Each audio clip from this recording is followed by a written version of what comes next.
Salut à toutes et à tous, bienvenue dans Voiron 2100. Dans cette mini-série immersive de 5 épisodes, on va parler du local, mais autrement. On va tenter de comprendre notre ville, Voiron, en Isère, au pied des Alpes. Pour ça, tout au long de cette aventure, on échangera avec 5 personnalités locales sur 5 sujets.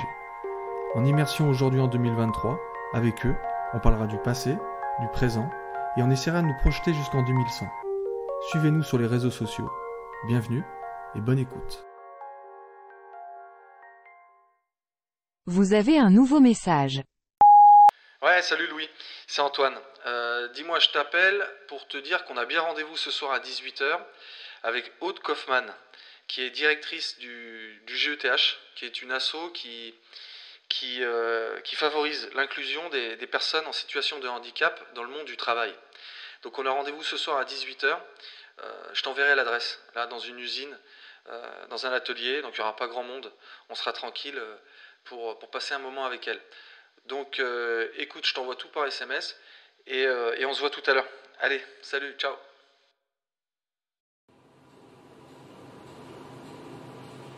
Bonjour Aude. Bonjour Louis, bonjour Antoine. Alors Aude, est-ce que vous pourriez vous présenter, s'il vous plaît ? Oui, bien sûr. Alors je m'appelle Aude Kaufmann, je suis directrice du GETH, Groupement d'employeurs pour travailleurs handicapés. Et plus généralement, je travaille dans le secteur du handicap depuis une quinzaine d'années. Je suis spécialiste des ressources humaines et des organisations à taille humaine. J'ai un parcours assez atypique parce que j'ai travaillé dans pas mal d'organisations, dans la fonction publique, dans des entreprises. Et quand je suis arrivée en Rhône-Alpes, en fait, j'ai travaillé dans une clinique à Grenoble. Et depuis, j'ai toujours continué à travailler en fait dans le secteur associatif, et assez rapidement je me suis retrouvée dans le secteur du handicap où j'avais des fonctions de responsable RH et de suivi des dossiers avec les organismes de référence, les institutions en fait, qui étaient l'ARS pour un ESAT et la direction départementale du travail comme une entreprise adaptée. Voilà, ce qui m'a conduite vraiment à travailler dans le secteur du handicap, et c'est vraiment un fil rouge depuis que je suis toute petite, c'est vraiment mon attrait pour la différence, pour les gens différents. En fait, c'est ce qui me suit depuis toujours et qui fait que j'ai été attirée par ce secteur-là pour pouvoir permettre à chacun en fait d'avoir une vie comme tout le monde. Très bien. Est-ce que vous pourriez nous présenter le GETH, s'il vous plaît ?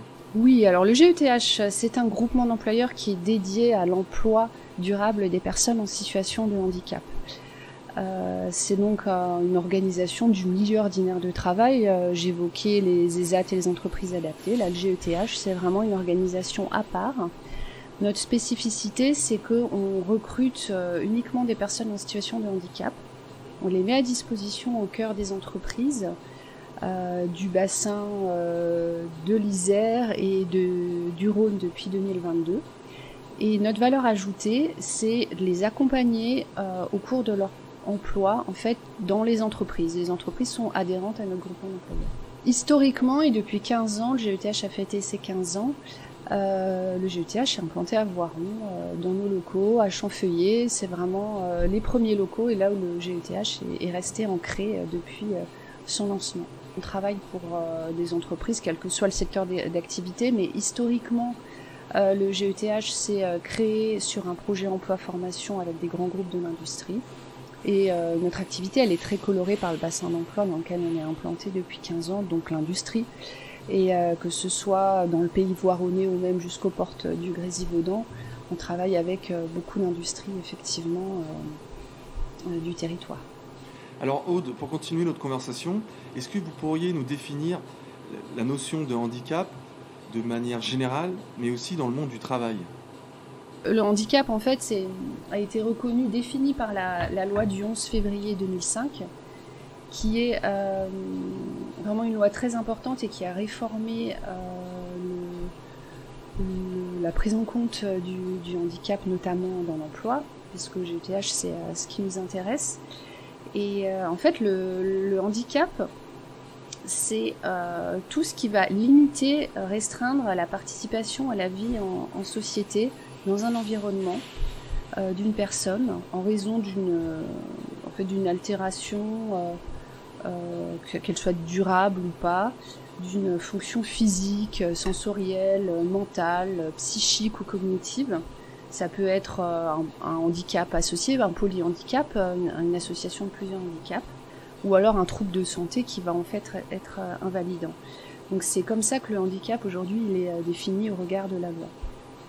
Historiquement, le handicap en fait, on trouve au niveau étymologique son origine dans une expression anglaise qui est hand in caps, qui signifie la main dans le chapeau. En fait, c'était à l'occasion d'échanges de biens entre deux personnes, il fallait rétablir une égalité de valeur en fait entre ce qu'on donnait et ce qu'on recevait. Et donc, on mettait une somme d'argent dans un chapeau pour rétablir cette équité-là dans le cadre d'un troc. Et puis, l'expression, en fait, elle s'est progressivement transformée en un mot, handicap, et appliquée au domaine sportif, notamment dans les courses de chevaux. L'idée, c'était de donner autant de chance à tous les concurrents en imposant des difficultés supplémentaires aux meilleurs chevaux. Et en fait, le premier texte en fait, qui a pris en compte et qui a considéré que les accidents de travail devaient être indemnisés, il date de la fin du 19e siècle. Et ce qui a ensuite aussi accéléré la prise en compte du handicap, c'est la Première Guerre mondiale, en fait, avec les gueules cassées. Et là, le handicap a pris une connotation plus négative qui a engendré tous les stéréotypes qu'on peut connaître aujourd'hui et qui se sont développés. Donc c'est une personne handicapée, une personne qui a une caractéristique dévalorisante qui découle d'une incapacité ou d'une déficience, qui pourrait se retrouver en situation de handicap au cours de sa vie professionnelle, de manière temporaire ou définitive en fait, parce qu'on peut se retrouver alité pendant 3 mois, ou alors on peut avoir une maladie invalidante et se retrouver en situation de handicap de manière plus durable. Et en fait, c'est les conséquences sur l'emploi qui sont variables en fonction du handicap et de l'emploi occupé, que ce soit handicap physique ou handicap psychique. Et donc ça peut nous conduire à revoir notre projet professionnel. Ça, c'est la situation de la moitié des personnes qu'on accompagne au GETH. On peut avoir une inaptitude du médecin du travail en fonction du poste, et l'inaptitude elle est en général elle est rattachée à un poste en particulier, ou elle peut être plus globale en fait.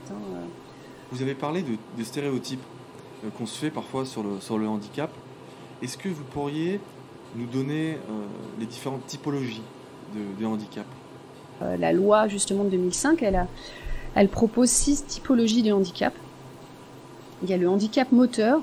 On va retrouver tous les troubles qui peuvent entraîner une atteinte totale ou partielle de la mobilité des 4 membres. Ça correspond à peu près 45% des handicaps. On a les maladies invalidantes. C'est 20% des handicaps. Et donc ça, ce sont des troubles de la santé qui peuvent atteindre des organes internes vitaux, le cœur, les reins, les poumons. Par exemple, l'insuffisance respiratoire. Il y a des maladies comme la mucoviscidose. Il y a eu le Téléthon là en décembre. Des insuffisances cardiaques, des insuffisances immunitaires, des cancers, l'hypertension. Tout ça, ce sont des maladies en fait invalidantes. Il y a aussi le diabète, des allergies, certains troubles musculo-squelettiques, des douleurs articulaires, et des personnes qui sont en retour aussi de cancer, de traitement pour le cancer, notamment les femmes qui ont eu le cancer du sein. Un autre handicap qui est représenté, c'est le handicap psychique. C'est 13% environ des personnes en situation de handicap reconnues. Et donc le handicap psychique, c'est quoi ? C'est une pathologie mentale en fait qui va entraîner des troubles mentaux, affectifs, émotionnels, des perturbations de la personnalité, mais qui vont pas avoir des conséquences sur les fonctions intellectuelles, mais qui peuvent avoir des conséquences sur la capacité à mobiliser ces fonctions intellectuelles. Donc ça, ce sont des pathologies telles que la schizophrénie, des troubles bipolaires, ce qu'on peut appeler plus communément des maladies psy. Donc ça peut être des dépressions, des troubles anxieux. Un autre type de handicap, c'est le handicap auditif. Donc c'est une perte partielle ou totale du sens de l'ouïe. Ça peut être une surdité légère, sévère ou profonde, mais ça peut être aussi des acouphènes. Donc quand on entend un bruit, ou alors une hyperacousie, c'est-à-dire une hypersensibilité en fait auditive. Il y a le handicap mental. Donc le handicap mental, c'est 7% des handicaps et on retrouve ici principalement la trisomie 21, les polyhandicaps. C'est une déficience des fonctions mentales et intellectuelles. Donc dans le handicap mental, il y a aussi le handicap cognitif, donc des difficultés de réflexion, de compréhension et de conceptualisation, des problèmes d'expression et de communication. On retrouve aussi l'hyperactivité dans ce type de handicap. Et enfin, le handicap visuel. Donc ça c'est 5%, donc c'est une perte partielle ou totale de l'acuité visuelle, donc la cécité, la malvoyance. On a aussi le daltonisme ou le strabisme. Et voilà, d'une manière générale, le handicap peut être passager, définitif ou apparaître soudainement. Effectivement, quand on est avec une surdité profonde, c'est un handicap qui peut vraiment exister tout au long de la vie, même si on peut être appareillé, on peut avoir des compensations justement. La commission, la CDAPH, donc la commission de la MDA, va attribuer des notifications aux personnes en fonction de leur situation actuelle. Elle peut accorder une reconnaissance de la qualité de travailleur handicapé pour une durée de 5 ans ou alors à vie. Aujourd'hui aussi, elle peut attribuer cette notification pour toute la vie, parce qu'en fait le handicap va pas se modifier avec le temps, ou alors pour une durée de 4 ans, 5 ans, et ensuite réétudier la situation de la personne pour voir si son état a évolué et est-ce qu'elle est encore en situation de handicap au regard de l'emploi. D'accord. Alors moi je trouve que c'est très troublant, parce qu'on a parfois des clichés sur les personnes en situation de handicap, mais on se rend compte quand on prend de la hauteur qu'il y a beaucoup de gens qui sont concernés, ou qui le seront, de manière temporaire ou définitive, à différents degrés. Alors un exemple, c'est les problèmes de vue, en tout cas le handicap visuel. On compense avec des lunettes, et aujourd'hui c'est tout à fait accepté en société. Donc on a cette sensation qu'on cristallise en fait une situation de handicap par le biais administratif quand on est confronté au monde du travail ou dans le monde de tous les jours. On a parlé de compensation. Est-ce que vous pourriez effectivement nous donner la différence qu'il y a entre l'égalité et l'équité ? Il y a cette idée de compensation en fait, effectivement. Pour donner un exemple, ça rejoint le principe de l'égalité et de l'équité. En fait, si vous jouez avec vos enfants au ballon, ou vous faites la course avec vos enfants, si vous mettez sur la même ligne de départ avec votre enfant de 3 ans, de 7 ans et 10 ans et vous, en fait, quelque part, vous allez être avantagé, vos enfants plus jeunes vont être en situation de handicap par rapport à vous. Donc en fait, l'idée, c'est vraiment de compenser, et par exemple, sur cette image-là, de faire une course avec ses enfants, de se dire, tiens, la plus jeune va aller devant, ensuite celui qui vient un peu plus loin, et de rétablir en fait une égalité par compensation. D'accord. Et est-ce que vous pourriez nous donner un exemple d'un de vos salariés qui est en situation de handicap ? Oui, je peux vous donner un exemple concret. Alors, un exemple là très actuel d'un de nos salariés qui va être embauché là en CDI à la fin du mois de janvier dans une entreprise dans laquelle il travaille depuis longtemps. Et ça, c'était vraiment son souhait le plus cher. Donc ça, c'était la bonne nouvelle, le cadeau de Noël de fin d'année. Ensuite, une autre success story pour illustrer, c'est un monsieur qui a eu en fait un accident de travail. Il travaillait dans le BTP, il est tombé d'un échafaudage. Et donc il s'est blessé physiquement, mais il s'est aussi blessé psychiquement en fait. Il a décompensé, comme on peut dire dans le jargon, et il s'est retrouvé en situation de vulnérabilité psychique à la suite de cet accident. Ça l'a vraiment fragilisé dans sa vie. Et il était plus possible pour lui d'exercer son métier dans le bâtiment, à la fois pour des raisons physiques, mais aussi pour des raisons psychiques, parce qu'en fait il avait une appréhension et ça l'a vraiment secoué. Donc ce monsieur, il avait une expérience dans le BTP sur des échafaudages, donc il a rejoint un programme de formation, le programme FIAM, qui l'a accompagné dans une entreprise pour se former à des métiers dans l'industrie, donc type conducteur de travaux, conducteur de machines automatisées, opérateur de production dans les industries telles qu'on les connaît bien dans notre bassin d'emploi. Et à la suite de cette immersion, qui s'est pas conclue par un contrat dans l'entreprise, nous on l'a rencontré. Et on l'a proposé à nos adhérents qui recherchaient des postes d'opérateurs de production en industrie. Et ce monsieur, en fait, a été embauché pour une première mission de mise à disposition dans une de nos entreprises adhérentes. Et il avait besoin vraiment d'être dans un environnement, je dirais, bienveillant, dans le sens premier du terme. C'est un mot qui peut être assez galvaudé, mais vraiment qu'on prenne le temps de l'accompagner dans cette nouvelle entreprise, parce que tout ce qui a accompagné aussi son accident, c'est une vulnérabilité, une grosse remise en question. C'est aussi faire le deuil, en fait, faire le deuil de son métier d'origine, avoir la force de se reconvertir. Ça demande vraiment des capacités d'adaptation, de la résilience. C'est vraiment... ce sont des personnes qui ont des parcours professionnels chaotiques, mais avec une volonté de travailler, une motivation qui est assez exceptionnelle, et je trouve que c'est vraiment des choses à mettre en lumière, parce que ça combat justement tous les préjugés qu'on peut avoir, tels que vous évoquiez. Oui, on est en situation de handicap, les personnes en situation de handicap vont être malades. Non, pas du tout.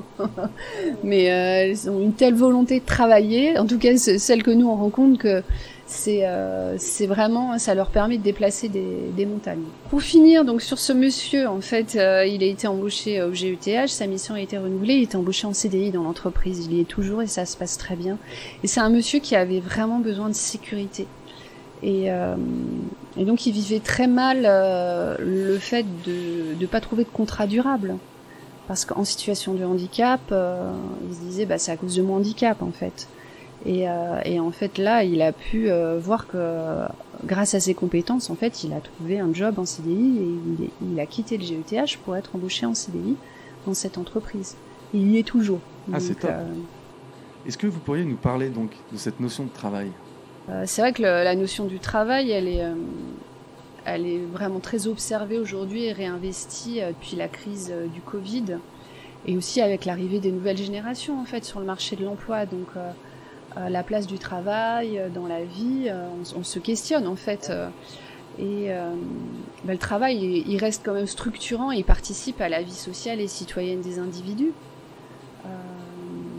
Et les modes d'exercice de l'activité professionnelle sont variés et évoluent, mais bon, on peut quand même constater que il n'y a pas de révolution non plus avec l'arrivée du télétravail, parce que en fait ça concerne qu'une partie des actifs, ces modes de travail hybrides. Et il y a une enquête là de Malakoff Humanis qui là en 2023 qui montre qu'il y a un tiers des salariés français qui pratiquent le télétravail au moins une fois par semaine. Alors, en fait, en réalité, il y a plus de personnes qui ont accès au télétravail aujourd'hui depuis la crise Covid, mais la majorité des Français, en fait, n'ont jamais recours au télétravail, et principalement à cause de l'exercice des métiers qui s'y prêtent pas. Et en fait, nous, au GETH, on a beaucoup de personnes qui travaillent dans l'industrie, en travail posté, sur des postes d'opérateurs de production, en maintenance. C'est pas des métiers sur lesquels on peut être en télétravail. Et parallèlement à ça aussi, le handicap, on parlait tout à l'heure de toutes les typologies de handicap, mais le handicap de naissance, c'est un peu moins de 20% des personnes en situation de handicap. Donc qu'est-ce que ça signifie ? Ça signifie qu'en fait, on se retrouve en situation de handicap au cours de sa vie, que ce soit d'une origine professionnel, un accident de travail, une maladie professionnelle ou autre chose, une dépression, un accident. Et en fait, nous, au GETH, aussi le public qu'on a, nous, c'est des personnes en reconversion, et la moyenne d'âge, c'est 47 ans. Donc, d'un point de vue sociologique, démographique, on est plutôt sur des personnes que les jeunes pourraient qualifier aujourd'hui de boomers. Et des personnes qui donc rebondissent à la suite d'une situation de handicap et qui sont vraiment désireuses de travailler, pour lesquelles le travail est structurant. Le travail reste structurant et reste en fait une image sociale qu'on envoie, où qu'on aille, quand on rencontre des gens, on nous demande qu'est-ce que tu fais dans la vie. Ça reste quand même quelque chose de fort. Alors après, chacun est libre de répondre à ce qu'il souhaite, qu'est-ce que tu fais dans la vie, mais ce qu'il veut. Mais en général, ça tourne vraiment autour de l'activité professionnelle. Donc voilà, même si nous, en fait, par le prisme du GETH et des personnes qu'on accompagne en emploi, on a vraiment des personnes qui sont très motivées, désireuses de travailler. Vous imaginez, avec le parcours qu'elles ont pu avoir, elles sont vraiment motivées, elles sont et résilientes quoi, pour trouver du job. Mais il y a des lois en faveur de l'emploi des personnes en situation de handicap. Il y a l'obligation d'emploi, je l'ai évoqué tout à l'heure, les 6%. Il y a les services publics de l'emploi, Cap Emploi aussi, qui accompagnent les personnes en situation de handicap dans la définition d'un projet professionnel et dans l'accès à l'emploi. Mais le chômage des personnes en situation de handicap, même s'il a diminué et qu'il atteint là son plus bas niveau depuis 8 ans, il est toujours à quasiment 2 fois plus élevé que celui de l'ensemble des demandeurs d'emploi. Donc ça reste quand même une difficulté d'accès à l'emploi. Et il y a à peu près 30% des entreprises qui remplissent leur obligation d'emploi de 6% des effectifs. Et près de 70% des entreprises qui embauchent au moins directement une personne en situation de handicap. Donc voilà, la présence de personnes, de travailleurs handicapés au sein des entreprises, elle est là, mais elle n'est pas encore suffisante au regard de ce que prévoit la loi et au regard d'une société plus inclusive d'une manière générale. Hein. Oui, alors comme vous dites, il y a des bons élèves et des moins bons élèves, mais en tout cas, peut-être est-ce qu'il y a une dynamique des entreprises à embaucher davantage de personnes en situation de handicap. Et notamment, je voulais vous poser la question sur la notion de RSE. On voit beaucoup d'entreprises effectivement qui mettent en avant leur stratégie RSE. Vous, qu'est-ce que vous en pensez de la RSE ? Aujourd'hui, la RSE, c'est très souvent représenté par l'environnement, le respect de l'environnement, la prise en compte en fait de l'impact du réchauffement climatique et de nos modes de vie en fait sur notre planète. Mais la RSE, c'est aussi tout ce qui est justement diversité, l'impact social, donc la prise en compte en fait des différences chez les personnes et chez les collaborateurs dans les entreprises. Parce que la diversité, moi je suis spécialiste, on va dire, du handicap au travail, mais il y a d'autres types de diversité. Il y a des personnes qui arrivent sur le territoire, qui ne maîtrisent pas la langue française. Il y a la parité entre les hommes et les femmes dans les secteurs d'activité au travail, l'égalité de traitement salarial, à laquelle on n'est toujours pas arrivé aujourd'hui en 2024. C'est vraiment la RSE, ça prend en compte, je dirais, tout ce qui est une dominante sociale et sociétale, un peu périphérique dans l'entreprise. Alors j'espère qu'on pourra dans quelques instants reparler du monde de l'entreprise, mais avec Louis, on a rencontré Bruno, Pierre, et on a abordé le Covid. Donc il y a eu un impact, et qui a toujours un impact économique, social. Mais ma question, Aude, c'était, selon vous, est-ce que le Covid a eu un impact sur la santé mentale des gens ? on parlait d'handicap psy. Mais est-ce que effectivement ce Covid, il a eu un impact sur les personnes en situation de handicap, mais aussi de manière générale dans le monde du travail, mais aussi dans la vie de tous les jours? Le Covid et la santé mentale dans le contexte actuel, ben oui, alors la santé mentale au travail, on parle de stress, on parle de burn-out, de risques psychosociaux, de troubles psychiques, de handicap psychique.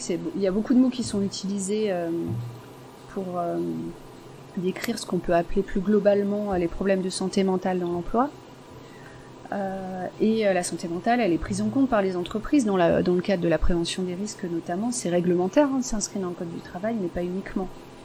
Il y a une prise de conscience des organisations, mais il y a une vraie dégradation de la santé mentale depuis la crise sanitaire, en général et au travail. Et en fait, je crois qu'on a tendance à oublier que cette crise qui était inédite, elle nous a profondément marqués et elle a profondément modifié nos comportements et nos libertés aussi. Et c'était il n'y a pas si longtemps que ça. Donc on a un appel d'air vers l'avant, vers le futur, vers d'autres choses possibles, mais le Covid, en fait, la crise Covid, c'est très très récent.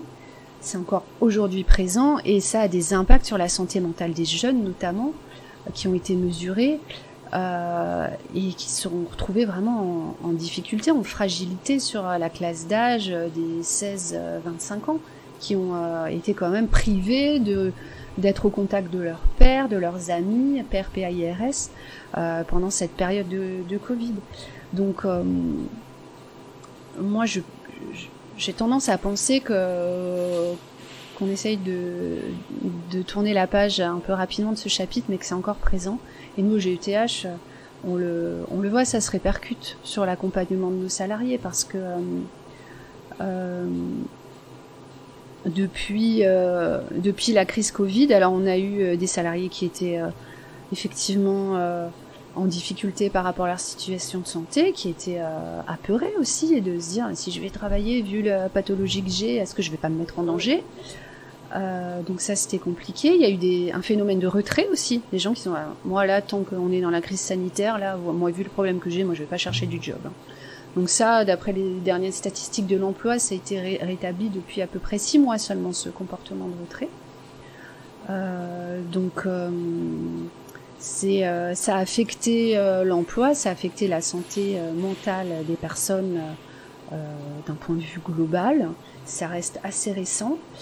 Et la santé mentale, en parallèle de ça, ou plutôt le handicap psychique, lorsque la santé mentale elle est dégradée, ça subit de nombreux préjugés qui peuvent aussi quelquefois être attisés par les médias. Ça, moi, je l'ai vécu il y a une quinzaine d'années, même plus récemment, quand je travaillais au contact de personnes qui avaient des troubles psy, et que les médias mettaient en lumière un fait divers avec un schizophrène ou un psychotique qui était passé à l'acte, alors que ça reste excessivement rare en fait. Donc il y a une perception dégradée de ce type de handicap, alors même qu'aujourd'hui la santé mentale des personnes s'est dégradée, et que au cours d'une vie, il y a à peu près une personne sur 5 en fait qui souffrira d'un épisode dépressif. Donc c'est quand même beaucoup, une personne sur 5. Ça fait partie des handicaps invisibles. Il y a 80% des handicaps qui sont invisibles. Et quand on se casse une jambe ou un bras, personne ne remet en cause le handicap que ça induit par cet accident, et encore moins la volonté de s'en sortir. Quoi. On a un plâtre, on va chez le kiné, on fait notre rééduc. Mais en fait, quand il s'agit de la santé mentale, c'est pas du tout le cas. Ça va être « Ah oui, mais ça se voit pas. Ah, mais il pourrait faire un effort quand même. Faut se prendre en main. » Bah non, en fait, c'est une vraie maladie, c'est une vraie pathologie. Il y a des médecins qui sont là pour accompagner et soigner les personnes qui en souffrent. Donc, alors il y a du mieux, parce qu'il y a une formation de premier secours en santé mentale qui existe aujourd'hui. C'est vraiment une bonne chose, et ça montre que voilà, la perception évolue. Ouais, parce que c'est dur à déceler entre une maladie, une pathologie psy, une humeur, une personnalité. C'est assez diffus tout ça, parce que dans la société, dans l'entreprise, qu'est-ce qui fait qu'on tombe dans un handicap et qu'effectivement, il y a beaucoup de gens qui passent sous les radars, j'allais dire. Et pour revenir notamment au monde de l'entreprise, je vous ai coupé tout à l'heure, est-ce que vous pourriez nous parler effectivement de cette nouvelle dynamique des entreprises ? Au niveau des entreprises, il y a des belles avancées vraiment ces dernières années, une implication des entreprises qui ont vraiment vu un intérêt à travailler sur les questions d'inclusion et de diversité. Comme le montrent certaines études, l'inclusion au sens large a des répercussions positives sur la performance des entreprises. Je l'ai dit, moi je l'ai expérimenté à plusieurs reprises concrètement en ESAT et en entreprise adaptée. Et ces organisations, elles expérimentent et elles bousculent leur façon de faire en fonction des capacités de leur personnel, et elles sont créatives. Et donc ça peut leur permettre d'atteindre et même de dépasser les performances des secteurs d'activité classiques. Et l'inclusion, en fait, ça concerne pas uniquement les personnes en situation de handicap. La diversité en entreprise, d'une manière générale, c'est une source de richesse, que ce soit des richesses humaines ou de la performance, en fait. C'est une ouverture d'esprit et une ouverture sur le monde qui est essentielle au vivre ensemble et à la préservation de notre écosystème, en fait, sous tous ces aspects. Ce qui me questionne, moi, aujourd'hui, c'est la question du collectif, en fait, et de la solidarité auquel je suis très attachée. Et donc, je fais le vœu qu'avec une société plus inclusive, on retrouvera un souffle et un nouveau souffle dans le collectif. Oui, alors ça va aussi, notamment avec les nouveaux modèles de management qui arriveront plus tard. Et je reviens juste, Aude, sur les lunettes. Parce que je crois que les lunettes, l'invention, c'était sûrement au Moyen-Âge, je pense. Ceux qui avaient des myopies sévères, ça devait être très compliqué. Aujourd'hui, on voit que les lunettes, c'est quasiment un accessoire de mode. On voit aussi sur la chirurgie des interventions sur le strabisme et autres. Donc on peut se dire que la recherche avance, notamment sur les maladies, je pense notamment au cancer. Les neurosciences aussi sont en plein développement. Donc on pourra peut-être prévenir ou guérir dans les prochaines décennies des maladies psy. La chirurgie, on en parlait, notamment avec les prothèses et autres. Donc les accidents de la vie seront toujours là, mais la notion de compensation va sûrement évoluer pour les personnes en situation de handicap. Alors, est-ce que ce siècle ou le prochain siècle verra la fin du handicap ? Alors, c'est un peu une science-fiction, une question un peu science-fiction, parce que il y a d'autres enjeux autour. Mais ma question, Aude, c'est est-ce qu'il y a un lien entre le progrès technique et technologique et la notion de handicap, et notamment importante pour les décennies qui arrivent? Quand j'ai commencé à travailler dans le handicap, moi, on m'a dit que l'autisme c'était un handicap psy. Aujourd'hui, c'est plus du tout le cas. C'est plus du tout le même discours. C'est-à-dire que la recherche a avancé sur ce handicap. En fait, il s'avère que c'est pas un trouble psychique, en fait, les troubles du spectre autistique. Et donc en fait c'est sans arrêt en évolution, en questionnement. Aujourd'hui on parle aussi des troubles d'hyperactivité, des troubles 10.